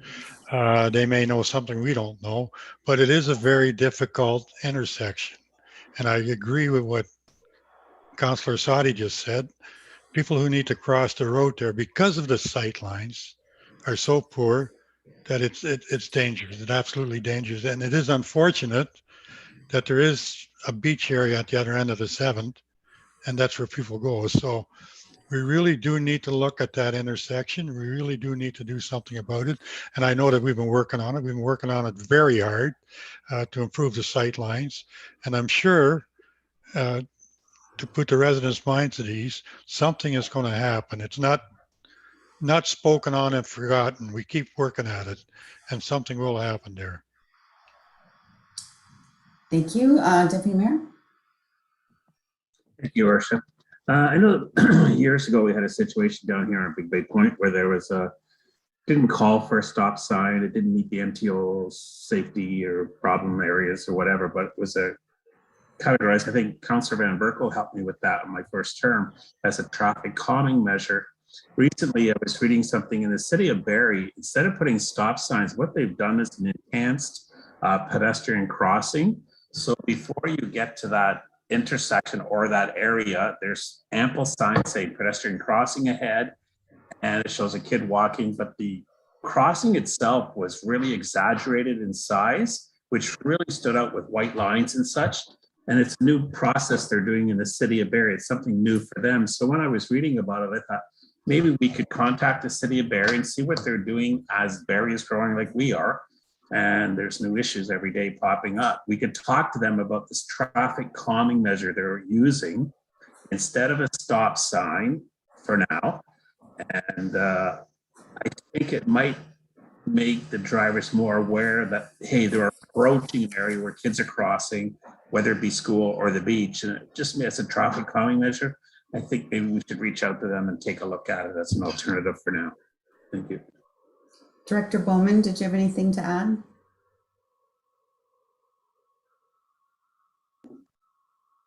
Thank you, Your Worship. Nothing in particular to add, only that I can appreciate and understand that this is an important topic to the public and members of council. And should we need to discuss this further at the Traffic Safety Advisory Committee, we can certainly do that. We are always interested in speaking with our neighbors as well to share, in some of the successes they're having and see what we can apply here. Thank you, Ms. Bowman. Any other questions or comments? Seeing none, we have a mover and a seconder for the motion. We've had no amendments. So all those in favor of the motion? Any opposed? That's carried. So we'll now go to item C2, and that would be Councillor Waters. If I can just get somebody to second, it would be nice just to. Donna, thank you very much, Councillor Rosati. In reading the report, it mentions that the committee had been on hiatus, and that's mostly due to COVID and that kind of stuff. But I'm thinking that I'm hoping for next year that we have a more normal year and that the committee will be needed again, because as we find with all of our small parks, Innisfil's issues are much larger and gather a lot more attention. And I think that the committee is going to be busy. The one thing that did bother me in the report is that one of our members' residents is stepping down, and that will leave us with 8 members on the committee. And it's never good to have an even number of committee members. It's always nice to have non-number in case there's a vote or discussion on a particular issue. And the recommendation was not to seek a resident. Now, I know it's still a year and a bit before the next election, or maybe less than a year in terms of how effective we can be. But I thought it's for this upcoming year, it might be worthwhile still to have to select a resident. I can't imagine it being one of the reasons for not doing is cost. I can't imagine it being that expensive. They do such a valuable job. Like, I appreciate the input that they bring, the fact that they stand up for the discussion and truly represent what the residents are thinking. So I really appreciate our residents who sit on that committee, and I appreciate all residents who sit on various committees. But I just thought it would be a good idea to have somebody step into that position, because I'm hoping that next year is that we're going to be up and running back to normal, and those same old issues are going to be bothering us, and we could always use with their input. So that's my comment, and so I would like to open up for discussion and allow other councillors and members to have their say. Thank you, Councillor Waters. Deputy Clerk Toma. Thank you, Your Worship, and for you too, Councillor Waters. That committee has been exceptional, and we've had such wonderful members who have participated and provided their input. It's not necessarily the cost of bringing on a new member, it's more the resources and bringing them up to speed. And currently, that committee is an ad hoc committee, so it does not have a set meeting schedule. So to recruit right now, recruitment usually takes anywhere from, on an average, probably 6 weeks from the time we put advertising out, we collect the resumes, bring them to council, and appoint a person. There's a 6-week gap there typically. Then bringing a person up to date, it's a lot of work for a member to get up to date, because usually we go over all of the minutes from previous meetings, reports. There's a lot of information that has to be reviewed to be able to participate fully in those meeting spaces. The other point I wanted to address there is that, yes, I agree with you wholeheartedly. In most cases, having a uneven number is usually quite beneficial. At the committee level for advisories, I'm not so concerned because those meetings are typically a little bit more relaxed. There's conversation, and they're trying to come up with a solution that meets all of the needs. So it's typically where everyone is agreeable at the end of the discussion. It's not necessarily, you know, half of the members not in favor of something, other half, because they're providing advice to council. So having 8 members on that committee, it is a larger number, or it was 9 members initially. Many advisory committees operate with 5 members, 7 members. That's been my past experience. So 9 was a larger than normal number. Losing a member is always not a nice thing, but the member that had to step down had a increased workload, personal workload. And as there were no meetings scheduled at this time, felt that this would be the right thing to do. So that's the information I'd like to give you regarding that. And I leave that to council's decision. Thank you, Deputy Clerk Toma. Councillor Waters.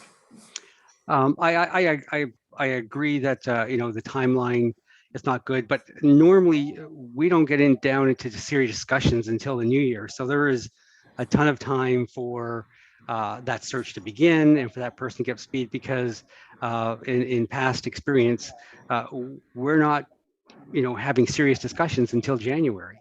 So there's now until January for that person to get up to speed. So it was a concern I had. If it's not a priority for council to have 9 members, I'm perfectly okay with that. I just thought that you know, we had the 9. It's always appreciated the input that they bring to the park, and a new perspective might be kind of nice to have a new voice on that committee. So that was my concern. So I will bow to council's wishes in terms of if they don't want to add that 9th person to the committee. Thank you.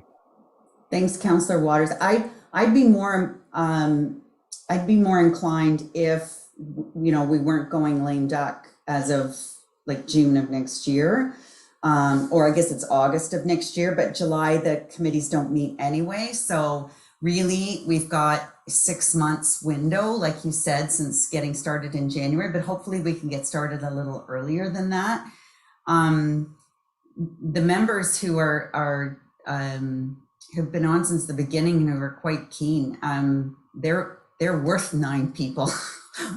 I think 2 of them do 9 people's work. So just a very passionate group and very, very dedicated to the team and get stuff done that even we as council can't get done. So we wouldn't have had that pump track in the park if it wasn't for our ad hoc committee. So great work from them. And I look forward to working with them. Councillor Orsatti. Thank you. As the chair of that committee, I wanted to share with council that, you know, the committee has not been able to meet because the projects and the plans that we had, you can understand with the pandemic and changes at the gate and changes to the boat launching and staff, that we really couldn't offer a lot of things that we have that are planned for next year. The dog days this summer, the accessible beach chair project, and many others. And, you know, so we will be getting back together and doing a recap, you know, with Director Bowman on what happened at the park, what was impacted by the pandemic, and what changes does the committee need to look at in some recommendations. It's a committee that works well. We have an excellent vice chair and James Rancone, a very involved resident in the park. So I just want to share that although we haven't met, we have a lot of things on the back burner, and those burners are burning to get going. And we can hardly wait to do those big kickoffs next year, because I think we all need them. Thank you, Councillor. Any other comments? So we have a mover and a seconder with no amendment. We'll call the question. All in favor? Those opposed? That is carried.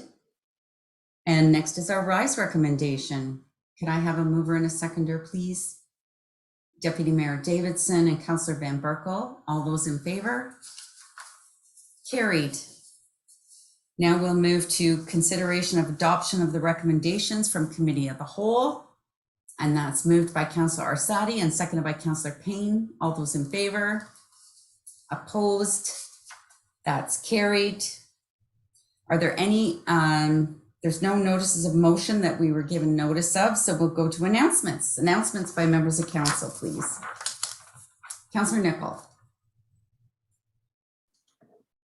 Thank you, Worship. Just two quick things, if I might. Just wanted to mention that my son Wyatt and I were really happy to attend the Innisfil Rotary Yard Sale last weekend. We were able to get a great deal on a belly pan for his snowmobile, so hopefully he won't have to test that out too soon with any snow or cracking and stuff, but really happy we were able to do that, and it's great to see that come back after a year. And I know that Councillor Fowler mentioned it. I have also registered for the pitch-in day on the 18th, and I'm hoping that Ward 7 can retain that golden broom for the 4th straight year, because I don't think it was awarded last year, so I think I could retain it for 3 years straight. And I think that works out to 5 of 7 years, if I remember correctly. So I look forward to getting my broom back again and put it back in my office when we're allowed back in the shop. So, and definitely looking forward to the Mayor's Tournament on Monday. Hopefully we have some good weather and we stay distant and have a nice morning. Thank you. Thank you, Councillor. Any other announcements for the good of the community? I have one that I'm sure is going to cause a lot of consternation, but as of Monday, Killarney Beach Road at the railroad tracks will be a full road closure for the installation of a water main at the Metrolinx. Metrolinx had originally, as I understand it, given approval to keep one lane open, but they've had some increased safety protocols recently, and now they're asking for a full closure. So that's going to be about a month long. So we'll be really leaning on communications to get stuff out and asking all of council to please share that in your social media circles to make people well aware of it. And hopefully we'll rip that Band-Aid off as quick as possible and get that road opened up again. The Fresh Air Flicks is coming up again Friday night, but if it's raining on Friday, it'll be Saturday night. I think it's Lion King, I think. And also when you're pitching in on the 18th, you can, if you find any bottles, the Rotary Club is having their bottle drive on the same day, which I thought was kind of smart. And then finally, last Saturday, I attended a celebration of life for Troy Scott. It was very appropriate. They were golfing, which, I said, Troy's natural habitat was the golf course. And it was well attended, and he's so missed. And I had the opportunity to speak especially to his father, his brother, and his two girls. So, we've bandied around some ideas about how to best honor his memory, and you'll hear more about that in the fairly near future. And also, in typical Troy Scott fashion, all of the proceeds from the golf went to both the Rotary and the food bank. So that's all my announcements. And anyone else, anyone from the staff have any announcements for the good of the community? Seeing none, then we'll move to the confirming bylaw. And that would be moved by Councillor Payne and seconded by Councillor Waters. All those in favor? That is carried. And adjournment. And that would be moved by Councillor Nicol and seconded by Councillor Fowler. All those in favor? That is carried. Thank you, staff. Thank you, everyone who is watching online. Very much appreciate it. And we'll see you in a couple of weeks. Have a good evening, everyone. Good night, everybody. Good night, everyone. Good night, everybody. Good night.